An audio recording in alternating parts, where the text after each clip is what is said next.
Добро утро, вести во 8. Премиерот Христијан Мицкоски по состанокот на извршниот комитет на владеачката ВМРО ДПМН ги објави конечните смени и рокади на министрите и ресорите. ВМРО ДПМН во новиот владин состав ќе го раководи Министерството за здравство, Министерството за локална самоуправа, како и министер без ресор задолжен за интеграција и имплементација на стратегијата за инклузија на ромите. Министер за локална самоуправа ќе има од коалицијскиот партнер Демократска партија на србите во Македонија. Вице-премиер за добро владење нема да има, а истиот ресор се укинува и ќе има секретар под директна контрола на кабинетот на премиерот. Ќе има и нов министер без портфолио за Демократската партија на турците, која влегува во коалиција со ВМРО ДПМН. Партијата има еден пратеник, Бејџан Илијас, кој до сега беше независен, а на изборите настапи во коалиција на ДУИ. ВМРО ДПМН во продолжение од функционирањето на оваа влада ќе го раководи ресорот Министерство за социјална политика, демографија и млади, и таму нов министер во ресорот социјална политика, демографија и млади ќе биде досегашниот заменик министер, а тоа е Ѓоко Велковски. Понатаму ВМРО ДПМН ќе продолжи да го води ресорот здравство, и таму нов министер ќе биде Сашо Клековски, досегашен директор на Фондот за здравствено осигурување.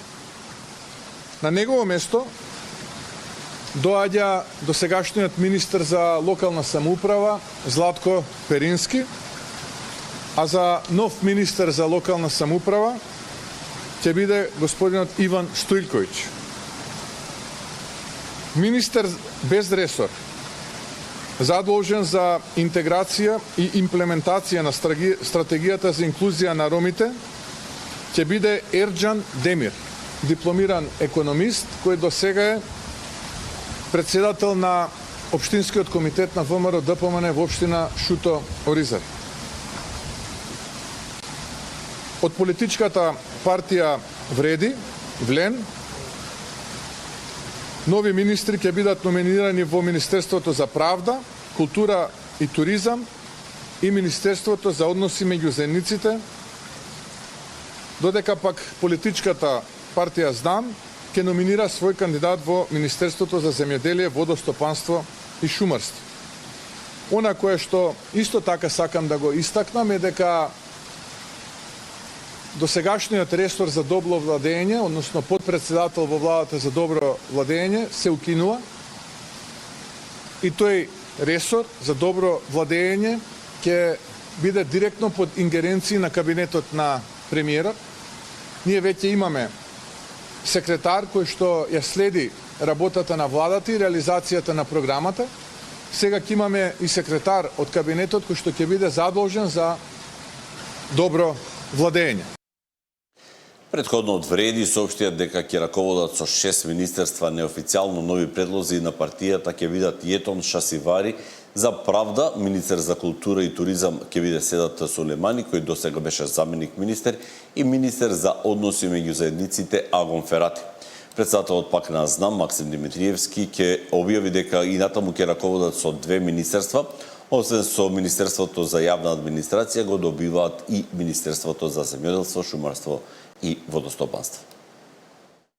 По сеопфатна анализа и консултација во рамки на партијата, како и со нашите коалицијски партнери, денес извршниот одбор едногласно одлучи Министерството за јавна администрација и понатаму да остане и да биде предводено и менаџирано од актуелниот министер Горан Минчев, кој во изминатите 2 години покажа дека реформите можат да се реализираат со знаење, визија и политичка одговорност. Истовремено, Движењето Знам за наша Македонија ќе го превземе раководењето со Министерството за земјоделство, шумарство и водостопанство. За министер го предлагаме господинот Борче Серафимовски, кој што е актуелен државен секретар во оваа министерство. Станува збор за човек кој ги обединува академското знаење, менаџерското искуство и практично познавање на системот. Истиот и самиот е земјоделец. Инаку и во новиот владин кабинет и на истите министерски позиции остануваат Беким Сали, вице-премиер за европски прашања, Александар Николовски, вице-премиер и министер за транспорт, Лјупчо Димовски, вице-премиер за политички систем, Муамет Ходжа, министер за животна средина, Владо Мисајловски, министер за одбрана, Панче Тошковски, министер за внатрешни работи, Тимчо Муцунски, министер за надворешни работи и надворешна трговија, Гордана Димитриевска Кочовска, министер за финанси, Бесар Дурмиши, министер за економија и труд, Сања Божиновска, министер за енергетика, рударство и минерални суровини, Весна Јаневска, министер за образование и наука, Стефан Андоновски, министер за дигитална трансформација и Борко Ристовски, министер за спорт.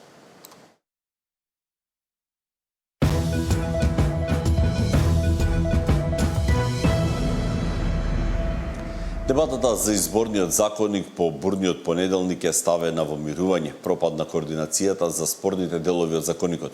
Од левица пак вела дека има придвижување, но детали нема во кој дел се доближуваат ставовите.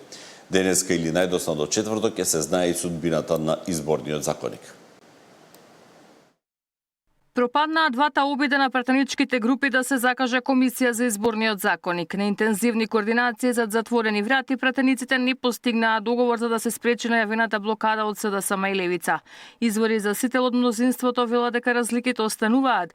За дел од точките постои приближување на ставовите, но тоа не значи конкретен договор. Утре во нови обиди ќе пробаат да ги доближат ставовите. Според брифинзи од опозицијската СДСМ договор нема, ниту пак тие се откажуваат од намерата да поднесат 10.000 амандмани за да го блокираат изборниот законник, ниту пак ја прифаќаат понудата на премиерот да предложат амандмани со кои ќе бараат корекција на начинот на заокружување и поднесување приговори и истите веднаш ќе бидат прифатени. Според истите извори, прашањето за гласање на дијаспората останува најголем камен на сопнување, затоа консултациите продолжуваат. И од левица вела дека има придвижување, но детали нема да кажат во кој дел се доближиле ставовите. Од пратеничката група вела дека во работната група е завршена голема работа, но утре или најдоцна до четврток ќе се знае судбината на изборниот законник. Владеачката ВМРО ДПМН ја повтори понудата на Мицкоски, ги повикуваат СДСМ и левица да поднесат амандмани и консензуално да се изгласа изборниот законник.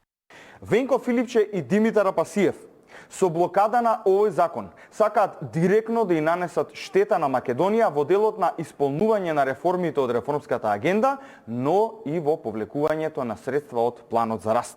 Интегративците пак вела дека нивниот став е конзистентен, дека изборниот законник мора да се носи со етнички и политички консензус. Донесување на изборниот законник треба етнички и политички консензус.